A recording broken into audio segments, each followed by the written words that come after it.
Awesome to meet you guys. Nice Thank to you so meet you much too. for, Look at you. You look really nice. Excited to be here. Yeah. So your show has laughing in the show. Is it a track or do you do it with a live audience? And if it's a track, do you hear it on set? It is not a track. It's a legit live audience. It is a live audience. Our nerves will tell you every Tuesday when we shoot it in front of an audience and we're like, oh God, oh God. There's 250 people It laughing. is a live audience. Really? Yes, it's a live audience. So I'm wondering, that leads me to another question about that. When you do it in front of a live audience, if a joke doesn't hit, will you rewrite it that day? Yeah, the writers do. They're in the corner. They always have alts. Alts is what they call them, right? Alternative jokes. They always have them. And even if it works, by the way, even if we get the biggest laughs, they'll come in and they'll be like, try this, try this. Yeah. And so sometimes it's just one line, but sometimes we have to learn like monologues. Yeah, and in front of the audience. Yeah, and we have to learn it, and yeah, we go ahead and do that. Now, what if you have to do the shot 2, 3, 4 times? Will the laughter still be as loud? It's so interesting to me. Most of the time, yes. I think so. Yeah. Sometimes I feel like if we do it so many times, they'll change the joke just to keep it fresh for the audience. But they're pretty. We have great audiences. We really do, and we have some people that come every week.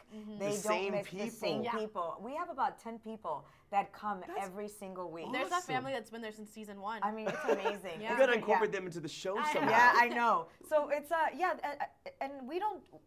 Thankfully, it's written so well that we get laughs pretty fast. You know, so maybe we do it 2 or 3 times, but that's it. Let's talk about Unbreak Your Heart, the carpool karaoke. How many takes was that? Like, it was a really cool moment. And when you shoot that on a stage like that, is it like the old Hitchcock days? They put you in a fake car. Yeah, with a green screen. With a green screen. Yeah, and there's no audience for that though, because we pre-shot that. You know, because stuff like that we'll pre-shoot. Yeah. So there's no audience, but you do hear the laughter because we play it for the audience, and then we get their laughter.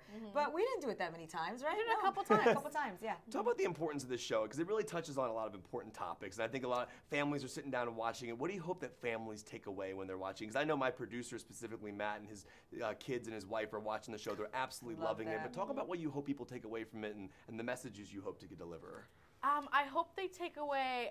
One of the things is how key communication is. I think our family is very good at communicating and talking about subjects that are uncomfortable sometimes or difficult to deal with.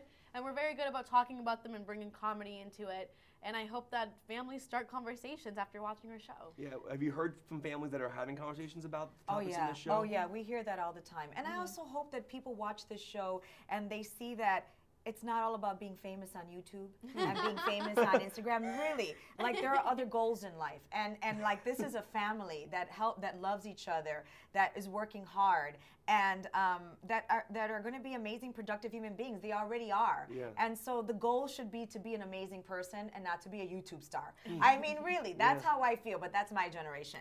And also, I hope that they take away communication, like she said, and also see how much alike we are. As opposed to how different we are. I love that. Yeah. But talk about, obviously you have a family dynamic in the show. How important is it to have the family dynamic off the show? Like, do you guys hang out off the show? Do you go to dinners? Do you guys hang out at a house and just have similar conversations? Yes. Really? We all love each other. And not just the cast, but the writers, the crew. We're all like a huge family. Yeah. And it is important because you see that on the screen. It feels natural, well, even though you're remember acting. Friends? They loved each other, and that's why people loved Friends. I mean, it's a great show, but they also really loved each other. They used to hang out with each other, and this is the same thing that we have here. Yeah. So I love talking to you guys. I want to talk to you guys more, but thank you so much. It's so cool about the live audience. That does not happen these days. No, it doesn't. That's why I'm like, it's not a laugh track. It drives